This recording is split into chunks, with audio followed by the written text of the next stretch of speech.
Today we're at Blaze Power Sports and Outdoors in Tucson, Louisiana. We're going to do a walk around video on a Coolster 3125 R2. This is a 125cc model. It's a sport model, as you can tell. And you can see the bumper. It has a arrow type bumper, and there's no rack here in the front. Okay, this is the same engine that you'll see on the 3125R, the 3125X or U2, the 3125C, CX2, and CX3, and the B2 models. It's the same engine, but the features are all the same. It's just mainly the body style is different, but the functions are basically all the same. First off, let's talk about this. You're going to get a remote kill switch. The blue button kills it. You got about a 50-foot range. You have to hit the gray unlock button for the kids to start it again. What this does is it stops it from firing up. They can crank it, but it won't fire up.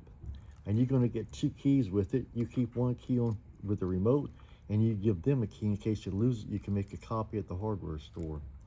Now here's the remote kill switch, and here's a handlebar kill switch over here on the left side. That's kill, this is run. It has to be in the run position to start or keep running.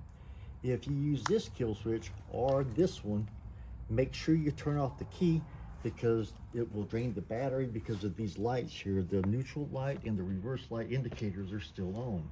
So it's going to drain the battery, okay? Now, let's go to the next thing. There's no headlight switch. The headlights come on immediately when the engine is running. Tail lights come on when you turn the key on and squeeze a brake or step on the foot brake. The tail lights come on. This is the foot brake here. This is the start button here on the left side. Okay. Now let's go over a couple more things before we crank it. Over here is your parking brake. You're here for the rear parking brake. To actuate it, you step on the foot brake and you pull the lever back like so. That locks a parking brake in the rear. To release it, you step on the brake pedal again and pull this back. This is not for the kids to use, it's only for you as an adult when you're traveling with it, or if you parked on the hill or doing some work on it. Next thing is the front brake. This is the front brake here. Okay. To lock the front brake, the parking brake for the front, you pull back, press the button down, and that locks the front brake. To release it, you just squeeze it, releases. Now, this is the speed governor. The more you go in with this screw, the slower it goes.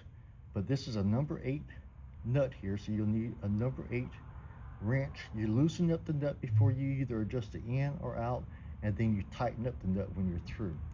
So to get to it, you see how it's blocked right here? You want to do this to kind of get to that screw right here. Okay. Now on the gas, it holds about a half a gallon. It's a 4-stroke. You don't mix the gas, okay? And there's no pull start. It's electric start. So it's going to hold about a half a gallon of gas. Try to use ethanol free, okay? If you spill any gas here, don't wipe like this. Just pat dry, okay? Other thing is right here is the choke. The gold lever is the choke. Down is off, up is on. And this is your fuel switch, okay? Off and on. There's no reserve. If you happen to forget the choke up by some reason, like this, and they take off on it, they'll ride it for a couple of minutes and then it'll stall out and kill. Just put the choke down, just turn off the ATV and wait a few minutes and it'll evaporate and start it up again later, okay? And if you ever want to drain the carburetor, if you're storing it, turn the fuel off and the drain screw is on the other side of the carburetor, way down here at the bottom of the carburetor. It's kind of hard to see from where we're at here, but it's on the other side and it'll drain out this black hose right here. Okay. Now, here's a stick shifter, okay? It's automatic, forward, neutral, and reverse. That's forward, it comes back to the center position, back to neutral, and then to reverse, back to neutral. That's how it operates. Try to get the kids to start in neutral. It will start in drive, neutral, or reverse, but try to get them started in neutral and try to get them to come to a complete stop before going so far to reverse. Next thing is the battery. To remove the seat, you reach under the tail light and you pull the lever back like so, and you pull the seat off. This is just a plastic covering to keep the seat clean. Okay, this is the little lock. The battery sits right up under here. Never jump start or quick boost the battery. Just use a little 2-amp trickle charger. I have a video just to do that. It'll show you how to do that. You clip it red to red, black to black, let it charge for about 4 to 6 hours, about every week to 10 days. And this is your inline surge fuse. I also have a video about that if you ever have an issue where you don't get no power when you first crank it. Never again, I'll say never jump start them and never boost box them. Just use a trickle charger. When you travel, take the seats off unless you use a bungee cord to hold them down, because you never know if the wind's going to take it or not. And when you travel, always take the keys out because it can bounce out on you. Put the seat back on, you just get it lined up and palm heel it. Now, don't allow the kids to sit on the racks. It's only made for 22 pounds. Next thing, the wheels. The wheels may need to be tightened from time to time. These smaller units aren't too bad, but you need to check them at least by your third oil change. If you have to tighten up any, you'll take out the cotter pin out the center, use the lug wrench, turn it 1 notch, put the pin back in, and then after that, you can put these little black caps on this in the bag. These are some center nut covers. What you do, you squeeze, you push them over the center lug, the center nut, and twist, and they'll lock in place over this washer right here. Okay, and you also may need to check these from time to time too. I would suggest you get used to doing this after about your third oil change. On every oil change, just check this kind of stuff. Now the chain. The chain's going to be real tight for now, okay? You will have to adjust it at some point and lube it. I don't know how long it'll be before you have to adjust it. It might be a month or so. It may be 6 months or a year. It all depends if they ride. Heavier weight and jerkiness will stretch and pop the chain more often, so it'll stretch the chain. So you may need to adjust it, but I have a video on how to do that. Just watch the video, okay? Now the oil changes. Always use a conventional oil. Use 1540, 1030, or 1040, and it's going to take 3/4 of a quart. That's all you need, and you need to change it after the first day's ride, meaning the first day's ride. So you take a number 17 socket, and you're going to remove the nut down here up under the engine. It is right here. I got my finger on it. Okay, take the nut all the way out, clean it, open up, drain the oil. I usually jack up the rear end to get more oil out. Okay, if you do that, just wait a while, save it in the bucket. After you get through, clean the drain plug, put it back in, make sure you don't cross thread it, and then take out your dipstick right here.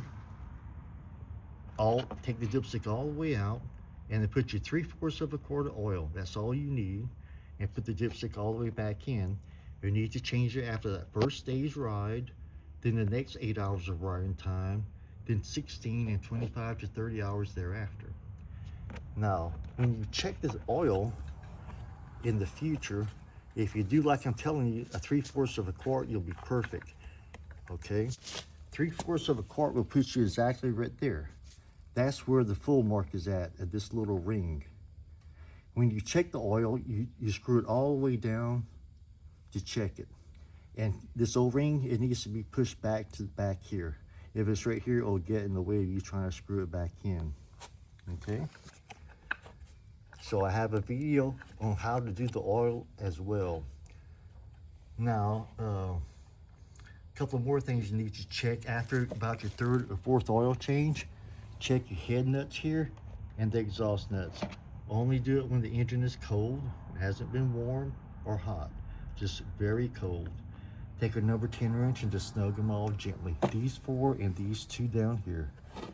And over a couple of years, check your motor mount. There's one back here, down here. If you look from the top, you might be able to see it better. I'm pointing to it. See that right there? And also check down here underneath the engine.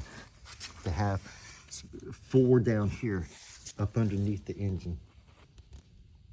You need to tighten those, snug them. I would check those kind of things, especially those on the bottom of every engine oil change.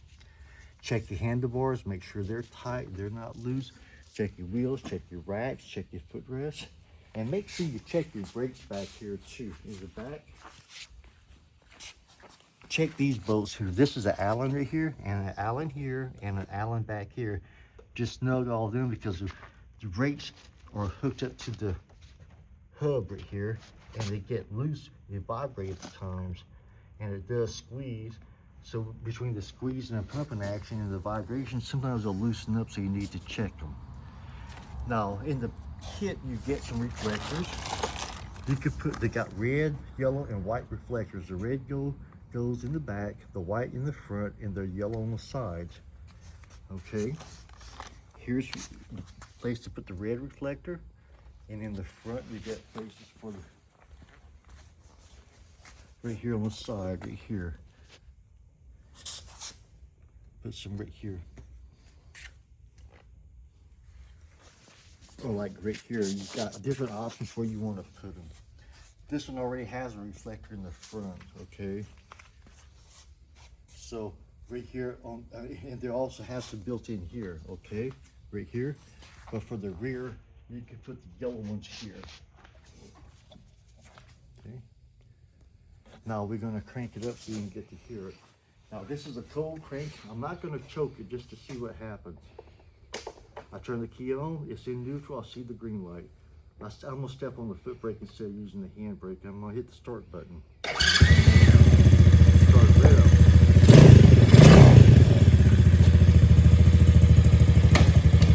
That's drive. Reverse. I'm gonna take it for a little drive at the warehouse.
That kills it. This is what I'll do.